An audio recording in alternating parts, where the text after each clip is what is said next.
In 2013, an experienced group of divers was assigned to recover the dead bodies of the crew members of a sunken ship in Africa.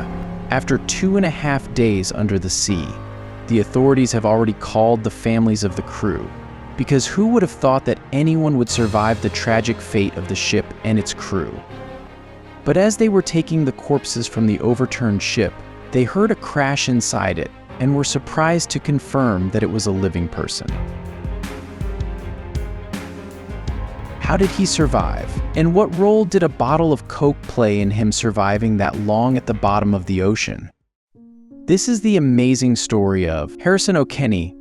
Harrison is a cook for the crew of a small tugboat named Sunken. On May 26, 2013, Sunken's mission was to help tankers transport oil from Chevron company plants.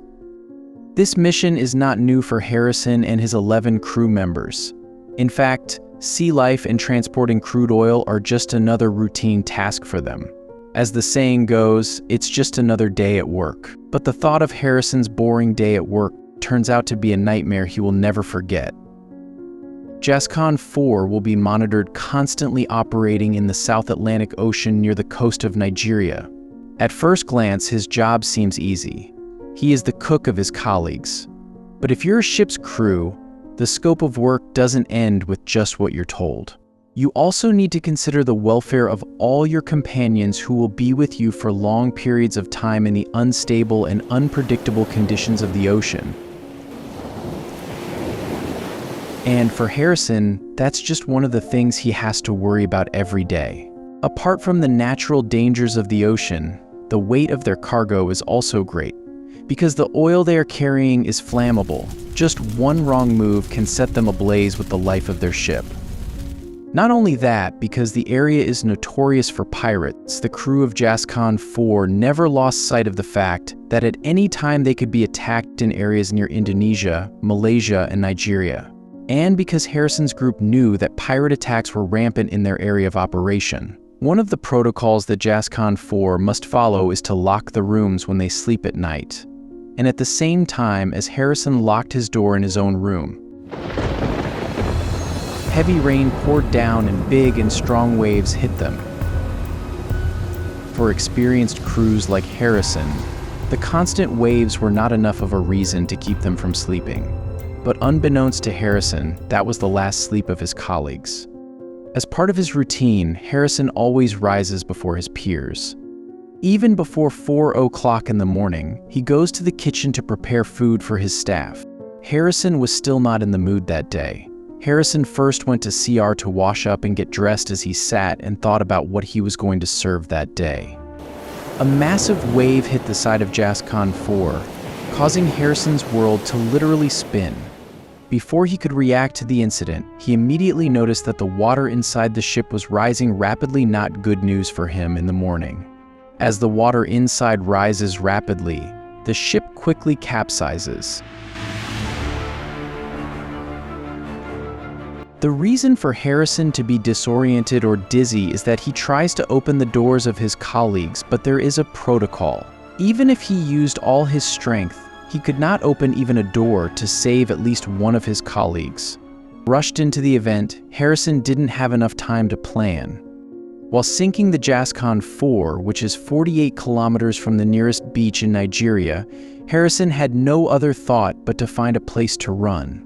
In his search for a place to hide, he found a cabin that was not locked. Harrison quickly entered the room and locked himself in the bathroom, where a miracle happened to him. As the Sunken 4 sank to a depth of 30 meters, an air bubble formed inside its hiding place. The air bubble has an area of more than 1 meter, enough for a person trapped under the sea to breathe. But only days will be counted before anyone trapped in that air bubble loses oxygen. An easy example of air bubbles can be done using a basin filled with water and a cup. If you submerge the empty cup upside down in a basin full of water, you will notice that there is a part that does not touch the water inside the cup. That space is called an air bubble or air pocket, and this served as Harrison's safe haven from his tragic situation. And in the time of solitude, while thinking and evaluating his condition, it was here that fear entered his system. In Harrison's mind, this is his final destination, Here he will give his last breath, alone in the darkness and depth of the sea. His other 11 colleagues were also on his mind. He thought that someone had escaped from them, even before the Jascon 4 finally capsized. Harrison thought that no one would surely come to his rescue because it was too late. As fear ate his mind, little by little he also attracted the water level. So he had to look for anything he could use inside that cabin. He found 2 mattresses that he stacked on top of each other as a platform to save himself from the risk of hypothermia. For easy explanation, hypothermia is a condition where you get cold and the body temperature is too high, which can cause complications and death. Some of the symptoms of hypothermia are shivering, weak pulse, confusion, shortness of breath, and loss of consciousness consciously.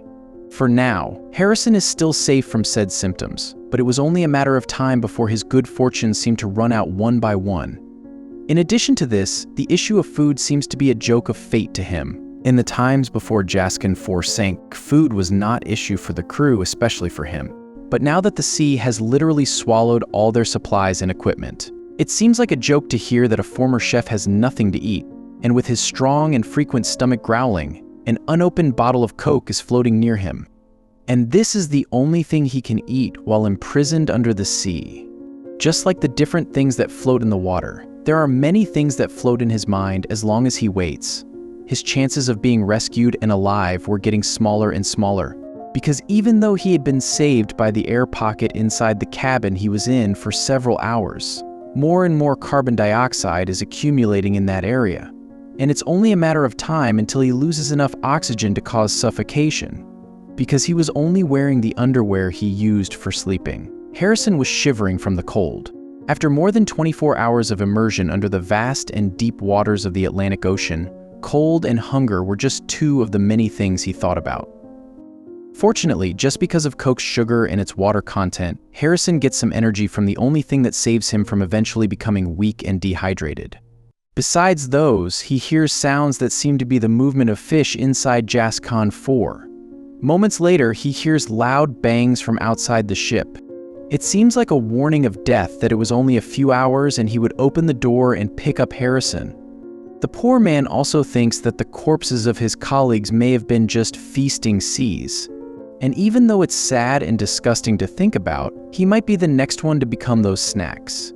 In the midst of despair, Harrison prayed unceasingly. He always told his wife that only days are counted from that time they were about to celebrate their 5th-year anniversary. But after a marathon of prayer and fear for more than 48 hours, Harrison heard nothing but his own prayers. On the other hand, a group of divers from DCN was assigned to operate in the area where Jascon 4 sank. DCN is a diving company known for underwater repairs and maintenance of offshore oil rigs. But the DCN is not here to do a search and rescue operation, because they are more experts in repairing oil rigs. That's why another group of veterans search and rescue operations was assigned. The group is here to retrieve the bodies of those who died in the tragedy, because it was reported that all the workers of Jascon 4 are known to have died. We can't blame the person who reported this, because who can last more than 48 hours underwater? During the hours of the operation, they immediately recovered 4 bodies from the area. What's even sadder is that authorities have told Harrison's family that their father has passed away in the tragedy. But unbeknownst to them, at a depth of more than 30 meters, someone is waiting to save his life. A few more bodies were recovered from the site, and for a moment Harrison seemed amused by the noise he heard coming from outside Jascon 4. Harrison heard that there were divers near the place where he was trapped. Using a hammer, he got in the cabin and pounded on the steel side of the ship to make enough noise with all his strength and over again. But unfortunately, his effort was not enough to arouse the divers' attention. But Harrison did not lose hope. He just kept doing it until, a few moments later, he saw a light coming from outside the cabin he was in. When the room was opened, diver Nico Anherdint was surprised by what he saw. Apart from a wide air pocket, a man met her and immediately held her hand. Before Nico could report, Harrison immediately hugged the diver and cried in front of him. Because finally, after eternal faith in the thick, he received a miracle again. After nearly 60 hours or 2.5 days underwater, he found life and was given a second chance. But after Nico reports that he has found a survivor, they still have some problems to solve before Harrison can finally get to the surface of the water. Due to being trapped in the air pocket for a long time, Harrison's oxygen level is not normal, because there is a slight difference in his blood flow. Because of this, Harrison cannot be immediately brought to the surface of the water. Because of the nitrogen clots in his bloodstream, Harrison must first undergo several decompression stops to gradually rebalance his oxygen level in his body. Wearing the device, Harrison gradually ascends from the bottom of the water along with his rescuer. Although Harrison was successfully extricated, he had to stay in a decompression chamber for 3 days to monitor and restore proper oxygen levels in his body. Here he is also given food, water, and medicine for his complete recovery. And every day, his rescuer Nico visits him to say hello and talk about things so that Harrison doesn't feel like he's trapped in a room again. And according to Harrison himself, Nico's presence was a big help to him during the times he was recovering. He said that because he always remembers his terrible time of being trapped in Jascon 4. But with the help of the rescuer, he received not just a rescue but a good and close friend. After recovering, Harrison returned home to his family and vowed never to set sail again. But he also ate his words because, after some time, Nico was surprised by what he saw. One day, while vacationing at a beach resort, he saw Harrison, whom he had previously rescued from the sunken Jascon 4. Harrison, by this time, was a full-fledged diver.